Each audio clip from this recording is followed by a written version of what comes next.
Police release a sketch of a sexual predator targeting women in neighborhoods around the UK campus. The crimes date back, police say, several years. We're live with a safety alert. Find out why Lexington police provided extra security today for some city workers. A Jessamine County father says he got a call last week from someone claiming to have one of his children held for ransom.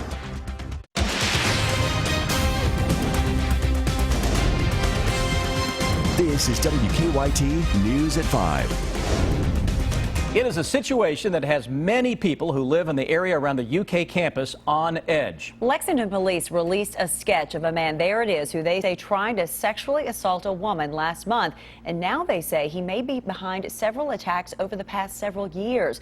Monique Blair joins us now live in Lexington with our top story at 5. Monique? Well, Sam and Amber, Lexington police say the most recent sexual assault that happened out here about 3 weeks ago near the intersection of Arlington Avenue and Grosvenor Avenue was rare because they believe it was random. Police believe the suspect did not know his victim. So with that most recent victim's help, police released this sketch today of the man they believe could be responsible for several unsolved sexual assaults over the past several years. And the reason they think they could be connected is because of the similarities. A female is walking alone at night between the hours of midnight and 5 a.m. and is approached by an unknown white man and then sexually assaulted. Police say they're being vague about the specifics of the incidences so as not to hurt their investigation. But they do say these sexual assaults have all generally happened in the neighborhoods surrounding the University of Kentucky campus. Our goal here is not to make people terrified. It's not to make people scared to go outside. We don't believe that Lexington has become a dangerous city. But whenever we have an assault like this, we want people to be aware of their surroundings. Now, regarding the most recent sexual assault that happened out here, police say 2 young men stepped in and helped chase away that suspect. Police are really asking for those 2 witnesses to come forward because they do believe they could help with this investigation. I'm reporting live in Lexington. Monique Blair, WKYT. Monique, thank you. Now here's another look at the sketch of the suspect. He is believed to be in his late 20s to early 40s, approximately 5'9" to 6 feet tall, with a stocky build, dark hair, and facial hair. Some employees at Lexington's Division of Waste Management are concerned after police say a former employee sent text messages threatening workers. Police arrested Marshawn Cowan yesterday but bonded out of jail, so police have provided extra security at waste management offices today. Hillary Thornton has more on the charges Cowan now faces. City officials say the man accused of making the threats was terminated as a City of Lexington employee last week. According to the arrest warrant for Marshawn Cowan, yesterday he made threats to cause serious physical harm to several people at the government center. The court documents explaining Cowan sent text messages to a friend outlining his intentions. Many of those texts unable to be repeated due to the use of profanity in them. Cowan saying he was going to ambush them and make sure they do not go unpunished, then going on to say he may never see his loved ones again. Lexington police were alerted to those text messages, and Cowan was arrested and charged with third-degree terroristic threatening. A message was then sent out to some city employees. That note going to Division of Waste Management employees, letting them know about the situation and that police would be at the division. Lexington Police is signing officers to provide security there. After bonding out of jail last night, Cowan was in court this afternoon, given a public defender and entering a not guilty plea. In Lexington, Hillary Thornton, WKYT. Cowan did not want to talk to us outside of the courtroom about the allegations he is facing. It is a call no parent ever wants to hear. Someone claiming your child has been kidnapped and demanding money for their release. A man in Jessamine County got that very call, but as Victor Puente explains, it was just a scam. It was a call that briefly terrified this Jessamine County father. Someone claimed to have one of his children and was demanding money. Nicholasville police are trying to warn parents about the scam. The call came last Wednesday as Sean Mishkel was preparing to take his daughter's lunch to her school. He said when he answered, he could hear a child asking for help, and a man's voice told him they had his daughter and they wanted money. He asked for her birthday, and when they couldn't give it to them, he said he started praying for them. They eventually hung up, but he says the moments before he realized it was a scam were terrifying. Mitchell is a pastor at the Nicholasville United Methodist Church, and a few days ago he put a post on Facebook describing the experience. It's been viewed more than 35,000 times. It strikes to the very, the deepest parts of who you are as somebody who is charged with caring for somebody and that you love with your whole being. Nicholasville police tell me there isn't much they can do as far as investigating the crime because the call was made internationally. They said the best thing they can do is alert people that this is a scam. In Jessamine County, Victor Puente, WKYT. Nicholasville police say they believe the scammers got Mishkel's information from social media. We have an update tonight about a Lexington man who was pinned between two trucks on New Circle Road. Lyle Adams is listed in serious condition at UK Hospital. On Facebook, Adams' wife posted today is their third wedding anniversary, and he has gone through his first of 4 surgeries. Yesterday, Adams pulled onto the shoulder of New Circle Road near Richmond Road to check on his truck. Moments later, another truck hit Adams, trapping him between the two vehicles. Police think the man driving the truck that hit Adams had a medical emergency at the time of the crash. Isolated storms working their way across the bluegrass later tonight, but there's a better chance of rain for the upcoming weekend. WKYT's Chief Meteorologist Chris Bailey tracking it all on the First Alert Defender Network. Chris? Yeah, you can pick up that cold front, Sam, responsible for those isolated thunderstorms showing up on the temperature map.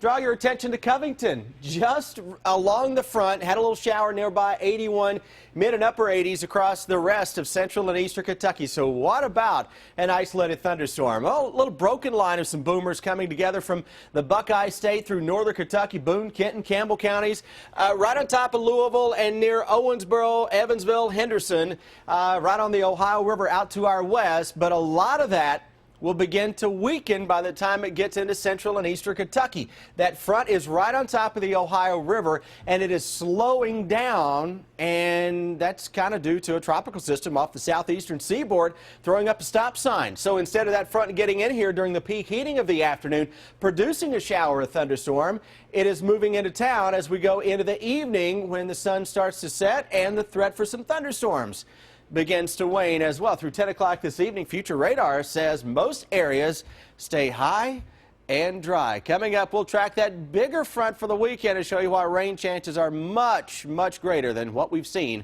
over the past few weeks.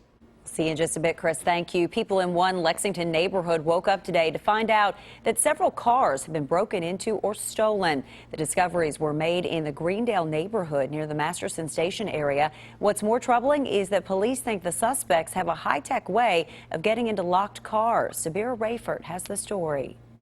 Police say early this morning a rash of car break-ins happened in this neighborhood near Masterson Station Park.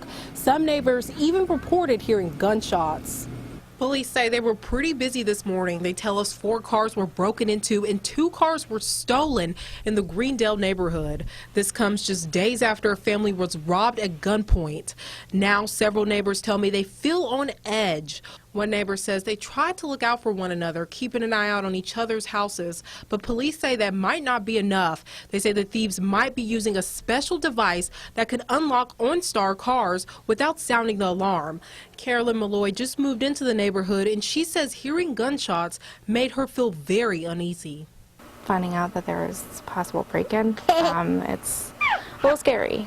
We just bought this house in April, and it seemed like a nice, quiet neighborhood, and come to find that it might not be that. Police say they are increasing patrols around the neighborhood. In Lexington, Sabir Rayford, WKYT. Police say the thieves only took change and money from the cars. They also advised never leaving a garage opener in your car. The case against the teenager charged with the murder of another teenager continues to work its way through the courts. Our county-by-county coverage at 5 begins in Mercer County. According to the Harrodsburg Herald, 16-year-old Trenton Easterling's attorney asked the judge to consider a motion to suppress, quote, certain statements made by the defendant. The judge scheduled the hearing for October 10th. Easterling is being tried as an adult on charges of murder and robbery. Police say back in April, Easterling shot 17-year-old Tristan Cole and left his body in a field. In Warren County, a teenager is dead after the car he was riding in hit a school bus. The Warren County Sheriff's Department says that 19-year-old Chris Bigby died at a hospital in Nashville. Officials say 20-year-old Dakota Atkinson was driving down a Warren County road yesterday when his car ran a stop sign and collided with a school bus. Bigby and 2 other teenagers were passengers in the car. Police say no one in the car was wearing a seatbelt. There were no children on the school bus at the time. Several groups are calling for a pardon for NSA leaker Edward Snowden. Coming up in 12 minutes, why President Obama disagrees. And later in Better Living, we'll show you a new high-tech way to make pizzas. Your hour-by-hour forecast with Chief Meteorologist Chris Bailey. A lot of blue skies across the Bluegrass State this afternoon. Cold front to our north is slowly getting in here, but it is so slow that it's going to get in here during the evening, and that pretty much kills a lot of the thunderstorm chances. Though I'm looking to the north, trying to find a little increase in clouds on that live sky cam. Weather garden there at the bottom of your screen, blue skies and a little bit of cloud cover showing up to the north. Upper 80s, but the humidity is at 34%. Winds are now switching around to the northwest as that front is right on top of us, and we are getting the scattered thunderstorms along that boundary. It is just into northern Kentucky and southern parts of Indiana right now, and by the time that reaches central and eastern parts of the Bluegrass State, the majority of that will begin to weaken and dissipate. Notice how you have central and eastern Kentucky with a void in a lot of cloud cover. You've got clouds, showers, and storms into Tennessee, parts of Virginia, North Carolina. You got a lot of clouds and showers and storms into areas to our west, our north, and northeast. Just can't get it into central and eastern Kentucky. One thing kind of throwing up a stop sign, Tropical Storm Julia. This actually formed inland, which is rare, on top of Jacksonville last night. That is hugging the coast, and it is slowly working its way toward the Charleston, South Carolina area. A little system like that can, again, keep the weather from changing a lot behind it as the weather traditionally moves from west to east. Well, you throw up a stop sign, what happens? It just kind of hangs in place. Upper 80s into much of the area. Let's go 7 o'clock and let's go hour by hour through 11 this evening. Upper 60s by 11. Tonight, watch out for some fog. That could be locally thick first thing tomorrow morning. Upper 70s, low 80s around lunchtime. And tomorrow's a day to where farther north you are in the northeast, the cooler and the less humid you're going to be. To the south, you'll be a little on the toasty side. Still numbers tomorrow, likely above normal for this time of year. Fall is just doesn't want to show up quite yet across the Bluegrass State. Hang in there, my friends. On Friday afternoon, it is still steamy. Watch for a late day shower or a thunderstorm. Notice how now this model has increased the possibility of some Friday evening thunderstorms that would carry us into the start of the day on Saturday with some additional showers and storms coming in behind that. That is because you've got this front that is slowly moving into the Ohio Valley this weekend. So it's going to pull some juice out of the Gulf of Mexico and throw it toward the Bluegrass State. I'm not seeing wall-to-wall rainfall. Not even saying that. Not saying to cancel everything you've got outdoors. Just say have a plan B to be on the safe side, whether it's something that you got Saturday or Sunday, because at some point Saturday and Sunday, the skies are going to open up across central and eastern Kentucky, but not all day. You'll have a lot of dry times in there. Chance for some showers and storms into Monday, too. And guess what happens middle of next week? You're looking for fall? Keep looking. We're back into the 80s as we go into Monday, Tuesday, Wednesday. Interesting about that tropical storm and how it sort of formed. It developed over inland, right on over Jacksonville, inland on Florida. That's the first time we've had a tropical system develop on land since, I believe, 1988, and that system was over Lake Pontchartrain in Louisiana. Interesting. So it has been a while since that happened. You are a wealth of information. Yes, he is. Oh, I'm a wealth something. Thanks, Chris. All right, guys. Police are still working a couple of collisions around town. We're seeing traffic impacts in those areas, of course. Nicholasville and Moore Drive, it looks like that just cleared. However, traffic is still slow from Southland Drive out past New Circle on Nicholasville Road. The one on Leestown Road is about to be moved out of the way as well. To Nicholasville, about 15 minutes. To Georgetown, about 15. And to Paris, averaging 22 minutes. Now back to you in the studio. Donald Trump gives a glimpse of his health during a television show taping, and leaked emails reveal scathing personal criticisms of both Trump and Hillary Clinton. I'm Craig Boswell at the White House. That's coming up. Hacked emails from former Secretary of State Colin Powell reveal scathing personal criticisms of both presidential candidates, Donald Trump and Hillary Clinton. And Trump revealed a little bit of health information during a TV show taping as Hillary Clinton remains at home today before resuming her campaign schedule tomorrow. Craig Boswell has the latest from the White House. Donald Trump gave the first glimpse of his health during a taping of the Dr. Oz show. In the episode that will air Thursday, Trump released a one-page summary of his most recent physical. May I see them? Saying, yeah, sure. So these are the report. Is from. Those were all the tests that were just done last week. Trump and Hillary Clinton are under pressure to release medical records. Clinton is recovering at home from pneumonia, a diagnosis revealed only after video showed Clinton stumbling into a van Sunday. She returns to the campaign trail in North Carolina Thursday. Both candidates are the subject of leaked emails hacked from former Secretary of State Colin Powell's Gmail account. Powell criticized Clinton for trying to drag him into her email scandal. He said, "Sad thing is that HRC could have killed this 2 years ago by merely telling everyone honestly what she had done and not tie me into it." The Republican called Donald Trump a national disgrace and an international pariah. He also slammed Trump's outreach to black voters, saying 95% of blacks voting for him is schizo fantasy. Trump is campaigning in Flint, Michigan, a city still reeling from lead-contaminated drinking water. I just want to thank the folks from Flint and some very, very good executives, and I really do appreciate it. Former President Bill Clinton is stepping in for his wife Wednesday in Nevada. A new Monmouth poll shows Trump now up by 2 points over Clinton in the state. Craig Boswell, CBS News, the White House. Trump's foundation is under investigation. The New York Attorney General is looking into the possible use of a campaign contribution to make illegal purchases. The Trump campaign says it is a partisan attack. National Security Agency leaker Edward Snowden wants to return to the U.S. Several groups, including Human Rights Watch and Amnesty International, launched a public campaign today to push for a presidential pardon. Snowden is in exile in Moscow. By video conference today, Snowden said he performed a public service by giving thousands of classified documents to journalists. The White House says President Obama believes Snowden put Americans at risk and should return to the U.S. to face charges. 8 Kentucky principals were recognized for their accomplishments today. The 8 are the first educators in the nation to receive the Distinguished Principal and National School Leadership Coach credentials from the National Institute for School Leadership. They earned the credentials after a rigorous evaluation. Today, they were recognized in Lexington, and among those honored was Alicia Hunter. She's a principal at Ferristown Middle School in Berea. This is a huge honor to be a distinguished principal. This is a rigorous process that we went through, lots of great professional learning.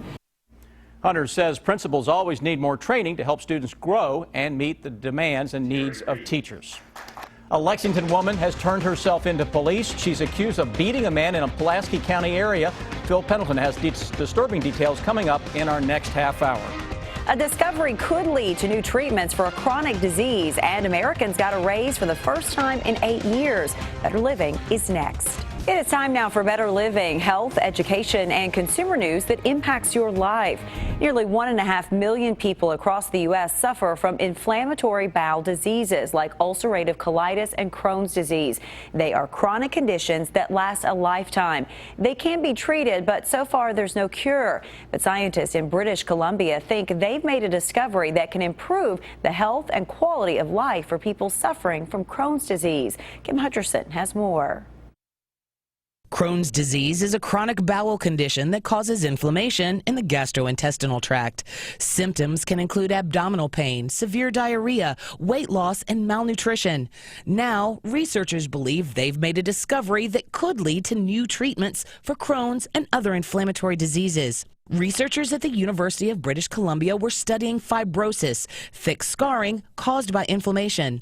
It can block the intestines and lead to the destruction of tissue. UBC scientists say they've discovered a mutation that blocks the development of fibrosis. We found a population of cells that seems to drive fibrosis in Crohn's disease, and we found a way of targeting those cells so that we can dampen them down and prevent fibrosis. They say the discovery could help people who have tissue scarring from other health issues like heart attacks and muscle degeneration, or who suffer from inflammatory conditions like liver cirrhosis or chronic kidney disease. For today's Health Minute, I'm Kim Hutcherson. Pizza making is going to the robots. A startup in Silicon Valley, Zoom Pizza, is using intelligent machines to make pizza. Dough travels down a conveyor belt, machines add sauce, and then slide it into the oven. Robots will soon add cheese and toppings. The founder says they want to eliminate repetitive, boring jobs and free up people to do higher value jobs. And Americans finally got a raise last year. The Census Bureau says for the first time in 8 years, U.S. household incomes went up in 2015. Incomes rose just over 5% to the $56,516 mark. The agency also reports median incomes picked up across the U.S. The number of Americans living in poverty also fell sharply last year. It marked the largest decline in poverty since 1999. Now, here's what's coming up for you at 5:30.